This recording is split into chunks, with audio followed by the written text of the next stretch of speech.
ಕಟ್ಕೊಂಬಂದ್ ಪ್ರಜ್ಞೆ ಇಲ್ದಂಗ್ ಹಿಂಗ್ ಬಿದ್ದಿದ್ಯಲ್ಲ, ಹೇಳೋ ಹೇಳಯ್ಯ. ಹೋಗೆ ನನ್ನ ಯಾರು ಏನು ಮಾಡಕ್ಕಾಗಲ್ಲ. ನೀನು ಒಬ್ಬ ಗಂಡ್ಸ. ಆಂಟಿ ನಿಮಗೂ ಗೊತ್ತಾಗೋಯ್ತಾ? ಯೋ ಹೋಗಯ್ಯ. ಲೈ ಗಂಡ ಹೆಂಡತಿ ಮಧ್ಯೆ ಏನೋ ಸಮಸ್ಯೆ, ನಮ್ಗೆ ಯಾಕೋಬೇಕು? ಬಾರೋ.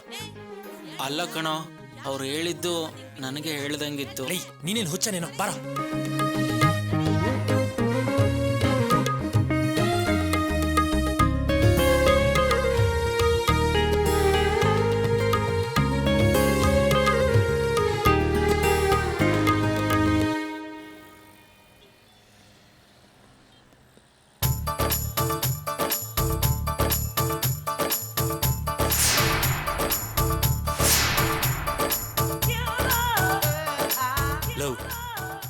ಏನೋ ಓದ್ತಾ ಇದೀಯಾ?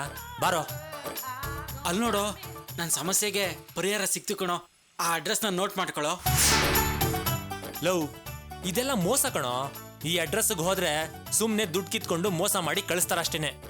ಡಾಕ್ಟರ್ ನಿನ್ಗೇನೋ ಹೇಳಿದ್ರು, ಔಷಧಿ ತಗೋ, ಸರಿಯಾಗಿ ಎಕ್ಸರ್ಸೈಸ್ ಮಾಡು, ಎಲ್ಲ ಸರಿ ಹೋಗುತ್ತೆ ಅಂತ ಹೇಳಿದ್ರು ತಾನೆ. ಅದೇಗೋ ಸರಿ ಹೋಗುತ್ತೆ.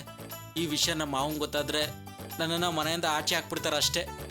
ರೇವತಿಗೇನಾದ್ರೂ ಗೊತ್ತಾದ್ರೆ ನನ್ನ ಲೈಫೇ ಮುಗ್ದೋಗುತ್ತೆ ಕಣೋ.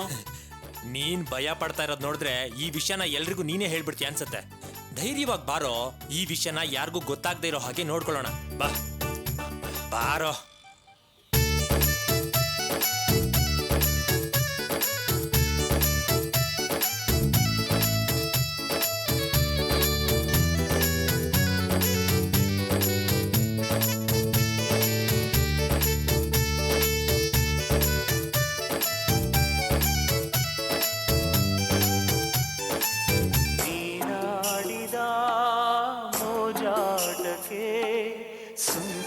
ಕಟ್ಟೆ ಮಣ್ಣಾಗುವೆ, ಕಣ್ಣೀರಿದು ರಕ್ತ ಕಣ್ಣೀರಿದು, ಪರರ ಕಣ್ಣೀರಿನ ಪ್ರತಿಬಿಂಬ ಇದು, ಸತ್ಯ ಇದು. ನಿನ್ನ ಪರಿಸ್ಥಿತಿಗೆ ತಕ್ಕ ಹಾಡಾಕಿದ್ದಾರೆ.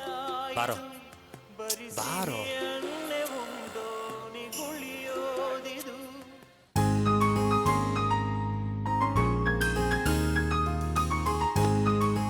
Excuse me sir.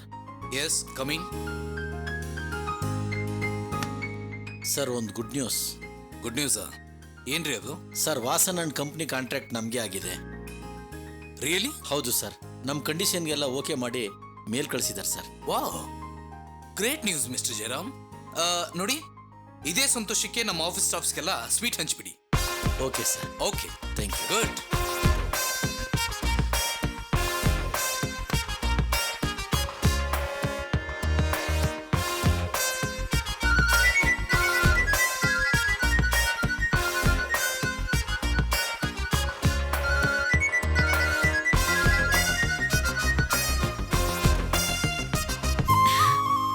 ಹಾಯ್ ಮಾಡಿ. ನಾನು ಈ ಸಮಯದಲ್ಲಿ ಫೋನ್ ಮಾಡ್ತೀನಿ ಅಂತ ಅನ್ಕೊಂಡಿರ್ಲಿಲ್ಲ ಅಲ್ಲ? ನೋ ನೋ, ಇನ್ಫ್ಯಾಕ್ಟ್ ನಾನೇ ನೀನು ಕಾಲ್ ಮಾಡಬೇಕು ಅನ್ಕೊಂಡಿದ್ದೆ. ರಿಯಲಿ? ಎಸ್. ಕಾವ್ಯ, ನಾವು ತುಂಬಾ ದಿನಗಳಿಂದ ಟ್ರೈ ಮಾಡ್ತಾ ಇದ್ದೀವಲ್ವಾ ವಾಸನ್ ಅಂಡ್ ಕಂಪ್ನಿ, ಅದರ ಕಾಂಟ್ಯಾಕ್ಟ್ ನಮಗೆ ಸಿಕ್ಕಿದೆ. ಹೌದಾ?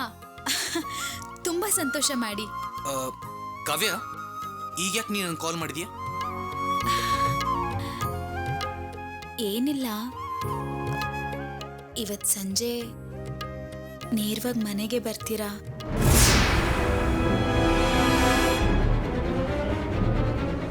ಏನು ವಿಷಯ? ಅದು ನಾವಿಬ್ರು ಒಂದಾಗಿ ಸಂತೋಷದಿಂದ ಹೊರಗಡೆ ಹೋಗಿ ಬಂದು ತುಂಬಾ ದಿನ ಆಯ್ತಲ್ವಾ?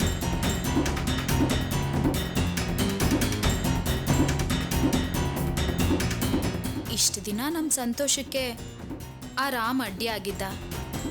ಅದರಿಂದ ನಮ್ಮಿಬ್ಬರ ಮಧ್ಯೆ ತುಂಬ ಗ್ಯಾಪ್ ಆಗಿತ್ತು. ಈಗ ನಮ್ಮೆಲ್ಲ ಸಮಸ್ಯೆನೂ ಬಗೆಹರಿದು ನಾವಿಬ್ರು ಒಬ್ರನ್ನೊಬ್ರು ಅರ್ಥ ಮಾಡ್ಕೊಂಡಿದ್ದೀವಿ.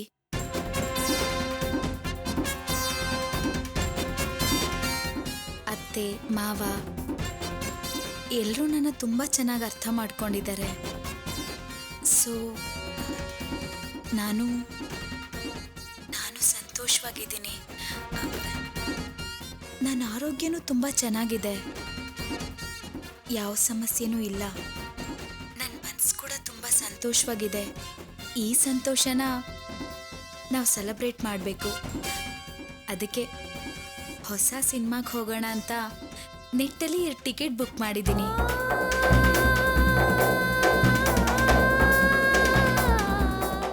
ನೀವು ಬೇಗ ಬಂದರೆ ಥಿಯೇಟರ್ಗೆ ಹೋಗಿ ಜಾಲಿಯಾಗಿ ಸಿನಿಮಾ ನೋಡಿಕೊಂಡು ಹಾಗೆ ಹೋಟೆಲ್ಗೆ ಹೋಗಿ ಡಿನ್ನರ್ ಮುಗಿಸ್ಕೊಂಡು ಆಮೇಲೆ ನಾವಿಬ್ರು ಮನೆಗೆ ಬಂದು ನಂಗೆ ನಾಚಿಕೆ ಆಗ್ತದೆ. ಕಾವ್ಯ, ಐ ಆಮ್ ಸಾರಿ, ನನಗೆ ಒಂದು ಇಂಪಾರ್ಟೆಂಟ್ ಮೀಟಿಂಗ್ ಇದೆ. ಹಾಗೆ ಹೇಳಬೇಡಿ ಮಾಡಿ, ಏನೇ ಮೀಟಿಂಗ್ ಇದ್ರೂ ಕ್ಯಾನ್ಸಲ್ ಮಾಡಿ. ನೋಡಿ, ನೀವು 5 ಗಂಟೆಗೆ ಮನೆಗೆ ಬರ್ತೀರಾ, ನನ್ನ ಪಿಕಪ್ ಮಾಡ್ತೀರಾ, ಆಮೇಲೆ ನಾವಿಬ್ರು ಥಿಯೇಟರ್ಗೆ ಹೋಗ್ತೀವಿ. ಇವತ್ತು ಸಂಜೆ ಸಂತೋಷವಾಗಿರ್ತೀವಿ. ಓಕೆ?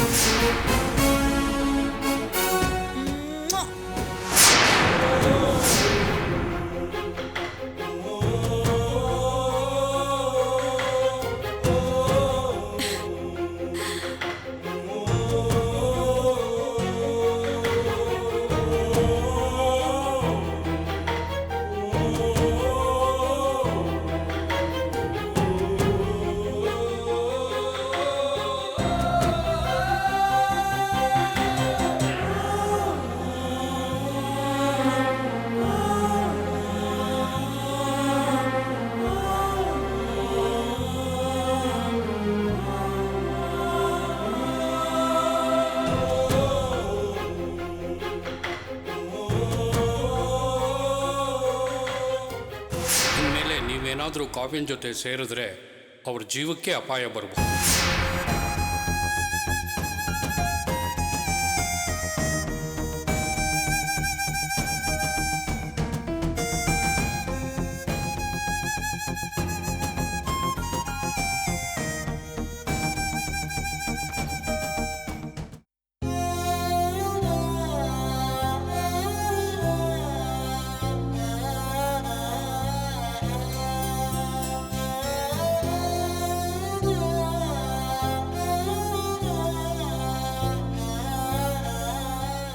ರಾಣಿ, ಏನಪ್ಪ?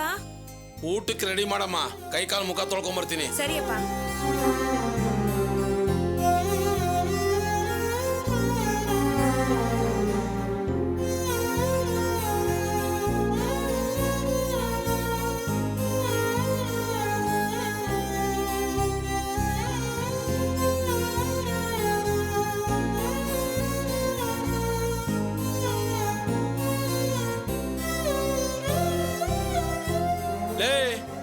ಯಾಕೆ ಪತ್ರನ ಬಿಸಾಕಿದೀಯಾ?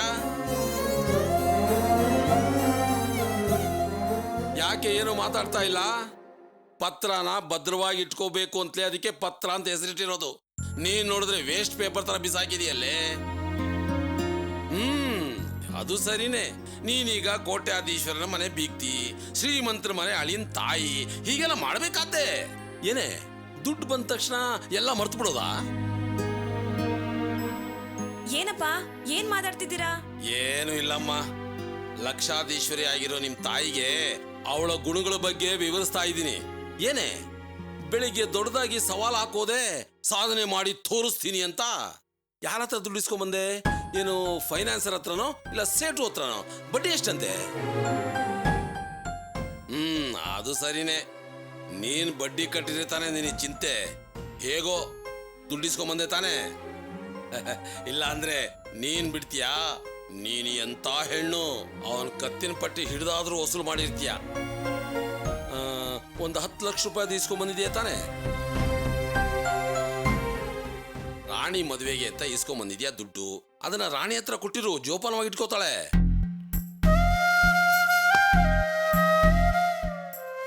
ಏನಪ್ಪ ದುಡ್ಡು ಗಿಡ್ಡು ಅಂತ ಮಾತಾಡ್ತಿದ್ದೀರಾ?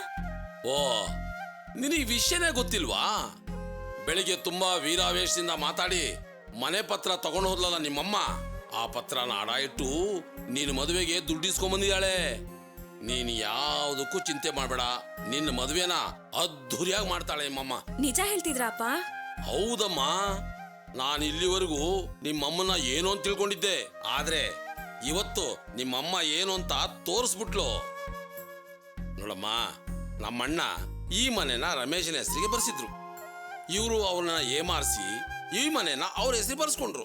ಆದ್ರೂ ನಿನ್ನ ಶುಭ ಕಾರ್ಯಕ್ಕೆ ಈ ಪತ್ರನ ಉಪಯೋಗಿಸ್ಕೊಂಡಿದ್ದಾಳಲ್ಲ ನಿಮ್ ತಾಯಿ.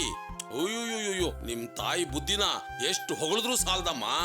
ಭಾಗ್ಯ, ಹ್ಯಾಟ್ಸ್ ಅಪ್, ಹ್ಯಾಟ್ಸ್ ಅಪ್.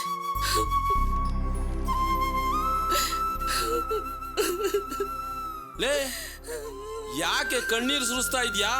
ಓ, ಗೊತ್ತಾಯ್ತು. ಇಷ್ಟು ವರ್ಷ ನನ್ನನ್ನು ಹೊಗಳದೇ ಇರೋ ನನ್ನ ಗಂಡ ಇವತ್ತು ನನ್ನನ್ನು ಹೊಗಳ್ತಾ ಇದ್ದಾನಲ್ಲ ಅಂತ ಹೇಳಿ ಆನಂದ ಬಾಷ್ಪ ಸುರಿಸ್ತಾ ಇದ್ಯಾ? ಇಲ್ಲ ಕಡೆಯ, ಆನಂದ ಬಾಷ್ಪ ಅಲ್ಲ, ಆಗಿರೋ ಮೋಸನ ನೆನೆಸ್ಕೊಂಡು ಕಣ್ಣೀರಿಡ್ತಾ ಇದ್ದೀನಿ. ನನ್ ದುಡ್ಡು ತರ್ಲಿಲ್ಲ ಕಡೆಯ, ಬರಿಗೈನಲ್ಲಿ ಬಂದಿದ್ದೀನಿ. ನನ್ ದುಡ್ಡು ತರ್ಲಿಲ್ಲ ಕಡೆಯ, ಬರಿಗೈನಲ್ಲಿ ಬಂದಿದ್ದೀನಿ. ಲೇ, ಏನೇ ಇದು? ಪತ್ರ ತಗೊಂಡು ಹೋದೆ, ಈಗ ನೋಡಿದ್ರೆ ಬರಿಗೈಲಿ ಬಂದಿದ್ದೀನಿ ಅಂತ ಹೇಳ್ತಾ ಇದೀಯಾ? ಯಾಕೆ, ದುಡ್ಡು ಸಿಗ್ಲಿಲ್ವಾ? ಇಲ್ಲ, ಸೇಟು ಈ ಪತ್ರಕ್ಕೆ ದುಡ್ಡು ಕೊಡಲ್ಲ ಅಂದ್ಬಿಟ್ಟ. ಯಾಕೆ? ಪತ್ರದಲ್ಲಿ ಏನಾದ್ರು ತಪ್ಪಾಗಿದ್ಯಾ? ಇದರಲ್ಲಿ ವಾಸು ಹೆಸರಿದೆ ಕಣಯ್ಯ. ವಾಸು ಹೆಸರಿದ್ಯಾ? ಇಷ್ಟ ದಿವಸ ಈ ಪತ್ರ ನನ್ನ ಹೆಸರಲ್ಲಿದೆ, ಇದ್ರಲ್ಲಿ ನನಗೆ ಮಾತ್ರ ಹಕ್ಕಿದೆ ಅನ್ಕೊಂಡಿದ್ದೆ. ಆದ್ರೆ ಆ ವಾಸು ನನಗೂ ಗೊತ್ತಿಲ್ದೇನೆ ಅವನ ಹೆಸರನ್ನ ಸೇರಿಸಿ ಈ ಪತ್ರನ ರಿಜಿಸ್ಟರ್ ಮಾಡಿಸ್ಬಿಟ್ಟವನೆ. ನನಗ್ ಗೊತ್ತಿಲ್ಲದೆ ಆ ಪತ್ರನ ಅಡ ಇಟ್ಟು ಗೋಲ್ಮಾಲ್ ಮಾಡೋದಕ್ಕೆ ಪ್ರಯತ್ನ ಪಟ್ರೆ ಹೆತ್ತ ತಾಯಿ ಅಂತ ಕೂಡ ನೋಡ್ದೆ ಸಾಯಿಸ್ಬಿಡ್ತೀನಿ.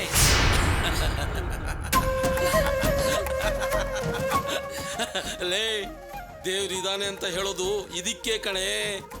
ಅಲ್ಲ, ನಿನ್ನ ಮಗನ ಸಪೋರ್ಟ್ನಿಂದ ನನ್ನ ಮಗ ರಮೇಶನ ಏಮಾರಿಸಿ ಮನೆ ಗ್ಯಾರೇಜನ್ನ ಬರ್ಸ್ಕೊಂಡ್ರಿ. ಈಗ ನೋಡಿದ್ಯಾ ನಿನ್ನ ಮಗ ಹೇಗ್ ಗುನ್ನ ಇಟ್ಟ ನಿನಗೆ ಅಂತ? ಒಂದು ವಿಷಯ ಹೇಳ್ತೀನಿ ಕೇಳ್ಕೊ. ನೀನು ಕೊಲೆ ಮಾಡಿದ್ರೆ 50,000 ರೂಪಾಯಿ ಕೊಡ್ತೀನಿ ಅಂತ ಬೇರೆ ಯಾರಾದ್ರೂ ಹೇಳಿದ್ರೆ ಮಚ್ ತಗೊಂಬಂದು ನಿನ್ನ ತಲೆ ಕತ್ತರಿಸಿ ಹಾಕೋನೆ ಮೊದಲನೇ ನಿನ್ನ ಮಗ. ಲೇ, ಅವನೊಬ್ಬ ಸಮಯ ಸಾಧಕ ಕಣೆ, ದೊಡ್ಡ ಕ್ರಿಮಿನಲ್ಲು. ಅಂಥವ್ ನಂಬ್ಕೊಂಡು ನನ್ನ ಹತ್ರನೇ ಚಾಲೆಂಜ್ ಮಾಡಿ ಹೋದಿಯಲ್ಲ. ನಾನು ಭಾಗ್ಯ, ನಾನು ಅನ್ಕೊಂಡದ್ದನ್ನ ಮಾಡಿ ತೋರಿಸ್ತೀನಿ, ನನ್ನ ಮಗಳ ಮದುವೆನ ಅದ್ಧೂರಿಯಾಗಿ ಜಾಮ್ ಜೂಮಾಗ ಮಾಡ್ತೀನಿ ಅಂತ ಚಿಟಿಕಿ ಹೊಡೆದು ಹೇಳೋದಲ್ಲೇ. ಈಗೇನಾಯ್ತು ನೋಡಿದ್ಯಾ? ಹೌದು, ಈಗ ರಾಣಿ ಮದುವೆನ ಹೇಗ್ ಮಾಡ್ತೀಯಾ? ಇದೇನಯ್ಯ ಹಿಂಗೆ ಹೇಳ್ತಿದ್ಯಾ? ನಿನ್ ಮಗ ರಮೇಶ ಹಣದ ವ್ಯವಸ್ಥೆ ಮಾಡಿ ರಾಣಿ ಮದ್ವೆನ ಮಾಡಿ ಮುಗಿಸ್ತಾನೆ ಅಂತ ನೀನೇ ಹೇಳಿದ್ಯಲ್ಲಯ್ಯ. ಏನಂದೆ? ನೀನು ಬಾಯಿ ಬಂದಂಗೆಲ್ಲ ಮಾತಾಡ್ತಾ ಇರು. ಅವನು ಎಲ್ಲವನ್ನು ಸಹಿಸ್ಕೊಂಡು ಈ ಕುಟುಂಬಕ್ಕೋಸ್ಕರ ದುಡಿತಾನೆ ಇರ್ತಾನ. ಅವನಿಗೇನು ತಲೆ ಕೆಟ್ಟಿದ್ದೇನೆ? ನಾನು ಬೆಳಗ್ಗೆನೆ ಹೋಗಿ ಹೇಳ್ಬಿಟ್ನಪ್ಪ, ಮಗನೇ, ರಾಣಿ ಮದುವೆ ವಿಷಯದಲ್ಲಿ ನೀನೇನು ಶ್ರಮ ಪಡಬೇಕಾದಿಲ್ಲ. ಹೆತ್ತ ತಾಯಿ ಆದವಳು ರಾಣಿ ಮದುವೆನ ಜಾಮ್ ಜೂಮಾಗಿ ಮಾಡ್ತಾಳೆ, ನೀನೇನು ಶ್ರಮ ಪಡಬೇಕಾದಿಲ್ಲ ಅಂತ ಹೇಳ್ಬಿಟ್ಟೆ. ಅದಕ್ಕೆ ಅವನು ಏನು ಹೇಳ್ದ ಗೊತ್ತಾ? ಹೆತ್ತು ತಾಯಿನೇ ಹೇಳಿದ್ಮೇಲೆ ನಾನ್ ತಲೆ ಹಾಕೋದು ಯಾವ ನ್ಯಾಯ ಅಂತ ಸಂತೋಷ ಪಟ್ಟ ಕಣೆ. ಯಾರನ್ ಕೇಳಂಗ್ ಹೇಳ್ದೀಯ ನೀನು? ಇವಳೊಬ್ಳು ನನ್ನ ಮಗನ ಹತ್ರ ಮಾತಾಡಕ್ಕೆ ಬೇರೆ ಯಾರನ್ನ ಕೇಳ್ಬೇಕಾಗಿತ್ತಾ? ಅಯ್ಯೋ ಪಾಪಿ ಮನುಷ್ಯ, ಎಂತ ಕೆಲಸ ಮಾಡ್ಬಿಟ್ಟಿಯಯ್ಯ ನೀನು. ಈಗ ನನ್ನ ಪರಿಸ್ಥಿತಿ ಸರಿ ಇಲ್ಲ. ನನ್ನ ಮಗಳ ಮದ್ವೆನ ಹೆಂಗಯ್ಯ ಮಾಡೋದು? ಹೇಗಯ್ಯ ಮಾಡೋದು ಅಂತ ನನ್ನನ್ನು ಕೇಳಿದ್ರೆ ನಾನೇನ್ ಮಾಡ್ಲಿ? ನೀನೇ ಏನಾದ್ರೂ ಮಾಡ್ಬೇಕು. ನೀನು ಬೆಳಿಗ್ಗೆ ವೀರಾವೇಶದಿಂದ ಹೇಳೋದಲ್ಲ, ಅದೇ ಮಾತನ್ನ ತಗೊಂಡೋಗಿ ರಮೇಶನ ಹತ್ರ ಹೇಳಿದೆ, ಅವನು ಸುಮ್ಮನಾಗ್ಬಿಟ್ಟ. ಯೋ, ಈಗ ಹೋಗಿ ರಮೇಶ್ನ ಹತ್ರ ನಡೆದಿದ್ದ ವಿಷಯ ಎಲ್ಲ ಹೇಳಿ ರಾಣಿ ಮದ್ವೆಗೆ ಏನಾದ್ರು ವ್ಯವಸ್ಥೆ ಮಾಡಕ್ ಹೇಳಯ್ಯ. ಹೋಗಯ್ಯ ಬೇಗ. ನಾನೇ ಯಾಕೆ ಹೋಗಿ ಹೇಳ್ಬೇಕು? ಬೇಕು ಅಂದಾಗ ಅವನ ಹತ್ರ ಬರೋಕೆ, ಬೇಡ ಅಂದ್ರೆ ದೂರ ಹೋಗೋಕೆ ಅವನೇನ್ ಅನ್ಕೊಂಡ್ಬಿಟ್ಟಿದ್ಯಾ ನೀನು? ಸಾಕು, ಅವನು ಈ ಕುಟುಂಬಕ್ಕೋಸ್ಕರ ದುಡಿದಿದ್ದು ಸಾಕು. ನೋಡು, ಇನ್ಮೇಲೆ ಇವಳು ಮದುವೆ ಮಾಡೋ ಜವಾಬ್ದಾರಿ ನಿಂದು. ಅವಸರ ಪಟ್ಟು ಎಲ್ರಿಗೂ ಲಗ್ನ ಪತ್ರಿಕೆ ಕೊಡಕ್ ಹೋಗ್ಬೇಡ ಅಂತ ಹೇಳಿದೆ. ಈ ಮದುವೆ ನಿಂತೋದ್ರೆ ನಮಗೆ ಅವಮಾನ ಅಂತ ನನ್ನ ಮಾತು ಕೇಳಿದ್ಯಾ ನೀನು? ಈಗ ನೋಡಿದ್ಯಾ ಎಂತ ಕೆಲಸ ಆಯ್ತು ಅಂತ? ನೋಡೇ, ನೀನ್ ಏನ್ ಮಾಡ್ತೀಯೋ ಏನ್ ಬಿಡ್ತೀಯೋ ನನಗೆ ಗೊತ್ತಿಲ್ಲ. ಒಟ್ನಲ್ಲಿ ಇವಳು ಮದುವೆ ನಡಿಬೇಕು. ಅದಕ್ಕೆ 10 ಲಕ್ಷ ರೂಪಾಯಿ ಬೇಕಾಗುತ್ತೆ. ಅದನ್ನ ಮೊದಲು ರೆಡಿ ಮಾಡ್ಕೋ, ಗೊತ್ತಾಯ್ತಾ? ನೀನು ಹೆತ್ತು ಮಗಳ ಮೇಲೆ ನಿನಗೆ ಪ್ರೀತಿ ಇದ್ರೆ ಇವಳು ಮದುವೆನ ಯಾವ ಅಡ್ಡಿ ಆತಂಕಗಳಿಲ್ಲದೆ ಅದ್ದೂರಿಯಾಗಿ ಮಾಡು, ಗೊತ್ತಾಯ್ತಾ? ರಾಣಿ, ಬಾಮ್ಮ, ಊಟಕ್ಕೆ ಬಡಿಸು. ಸರಿಪಾ.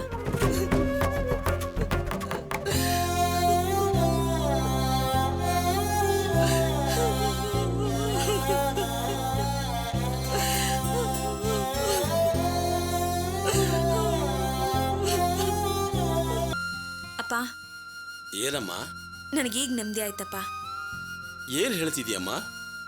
ನಮ್ಮ ಅಣ್ಣ ನನ್ನ ಮದ್ವೆಗೋಸ್ಕರ ತುಂಬಾ ಕಷ್ಟಪಡ್ತಿದ್ದಾರೆ ಅಂತ ಮನ್ಸಿಗೆ ತುಂಬಾ ನೋವಾಗ್ತಿತ್ತಪ್ಪ. ಆದ್ರೆ ಈಗ ನೀವೇ ಅವನ್ನ ಕಷ್ಟದಿಂದ ಬಿಡುಗಡೆ ಮಾಡಿದಿರಲ್ಲ. ಅಯ್ಯೋ ನೀನ್ ಬೇರೆ, ಅವನ್ನ ಕಷ್ಟದಿಂದ ಹೇಗಮ್ಮ ಪಾರು ಮಾಡೋಕ್ಕಾಗುತ್ತೆ? ಇಂಥ ಬಾಯ್ ಬಡಿಕೆ ಮಾತೆಲ್ಲ ನಂಬ್ಕೊಂಡು ನಾವು ಜವಾಬ್ದಾರಿಯಿಂದ ಹಿಂದೆ ಸರಿಯೋಕ್ಕಾಗುತ್ತೇನಮ್ಮ? ನಿಮ್ಮಮ್ಮನ ಹತ್ರ ನಾನು ಹೇಳಿದ್ದೆಲ್ಲ ಸುಳ್ಳಮ್ಮ.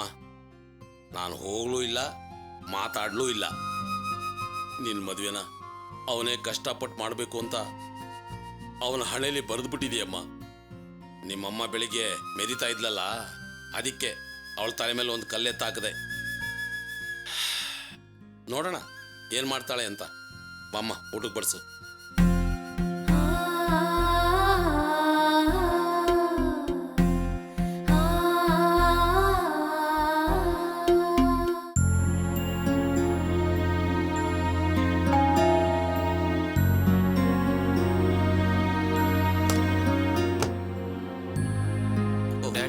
ಮ್ಯಾಡಿ, ನೀನಾ? ಪಾಪ ಅವಳಿಗೆ.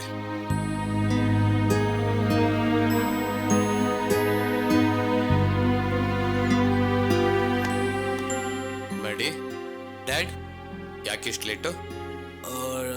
ಡ್ಯಾಡ್, ಅದು ಆಫೀಸಲ್ಲಿ ಒಂದು ಇಂಪಾರ್ಟೆಂಟ್ ಕಾಂಟ್ರಾಕ್ಟ್ಗೆ ಸೈನ್ ಮಾಡಬೇಕಿತ್ತು. ಅದಕ್ಕೆ ಸಂಬಂಧಪಟ್ಟ ಹಾಗೆ ಮೀಟಿಂಗ್ ಇತ್ತು, ಅದಕ್ಕೆ ಸ್ವಲ್ಪ ಲೇಟ್ ಆಯಿತು. ಹಾಗಂತ 1 ಗಂಟೆಗೆ ಬರೋದಾ? It's too much Maddy. ಅಲ್ಲ ಡ್ಯಾಡ್, ಆಫೀಸ್ ಕೆಲಸ ಮುಖ್ಯ ಅಲ್ವಾ? ಆಫೀಸ್ ಕೆಲಸ ಎಷ್ಟು ಮುಖ್ಯನೋ ಅಷ್ಟೇ ಕುಟುಂಬನೂ ಮುಖ್ಯ. ನೀನು ಒಳ್ಳೆ ಬಿಸ್ನೆಸ್ ಮೆನ್ ಆಗಿರೋದು ನನಗೆ ಸಂತೋಷನೇ. But at the same time ಒಳ್ಳೆ ಫ್ಯಾಮಿಲಿ ಮೆನ್ನೂ ಆಗಿರಬೇಕು. ಇದನ್ನ ಅರ್ಥ ಮಾಡ್ಕೊ. What are saying dad? ನಾನೇನಪ್ಪ ಹೇಳಿ, ಕಾವ್ಯ ನಿನ್ನ ಜೊತೆ ಹೊರಗಡೆ ಹೋಗೋ ಪ್ರೋಗ್ರಾಮ್ ಹಾಕಿದ್ಲು. ನೀನು ಬರ್ತೀಯ ಅಂತ 4:15 ರೆಡಿ ಆಗಿದ್ಲು. ನಿನಗೋಸ್ಕರ ಕಾದು ಕಾದು ವೇಕ್ಸ್ ಆಗಿ ಮೇಲ್ ರೂಮಿಗೆ ಹೋದ್ಲು. ನಾವು ಎಷ್ಟೇ ಸಮಾಧಾನ ಮಾಡಿದ್ರು ಅವಳು ಊಟನೂ ಮಾಡಲಿಲ್ಲ. ಮ್ಯಾಡಿ, ಎಷ್ಟೋ ಸಮಸ್ಯೆಗಳ ನಂತರ ಕಾವ್ಯ ಆಸ್ಪತ್ರೆಯಿಂದ ಗುಣಮುಖಳಾಗಿ ಬಂದಿದ್ದಾಳೆ. ಅವಳ ಮನಸ್ಸಿಗೆ ನೋವಾಗೋ ಥರ ನಿನ್ನಿಟ್ಕೊಳ್ಳೋದು ಸರಿನಾ? ಅವಳು ಮಾಡಿದ ಫೋನ್ ಕಾಲ್ನ ನೀನು ಅಟೆಂಡ್ ಮಾಡಲಿಲ್ವಂತೆ. ಆಮೇಲೆ ಮೊಬೈಲ್ನು ಸ್ವಿಚ್ ಆಫ್ ಮಾಡ್ಕೊಂಡಿಯಂತೆ. ಪಾಪ ಹುಡುಗಿ ಎಷ್ಟು ಫೀಲ್ ಮಾಡ್ಕೊಂಡ್ಲು ಗೊತ್ತಾ? ಸಾರಿ ಡ್ಯಾಡ್. ನನ್ನ ಹತ್ರ ಕೇಳಿದ್ರೆ ಏನಯ್ಯ ಪ್ರಯೋಜನ? ಅವಳಿಗೆ ಹೋಗಿ ಸಮಾಧಾನ ಮಾಡು ಮೊದಲು.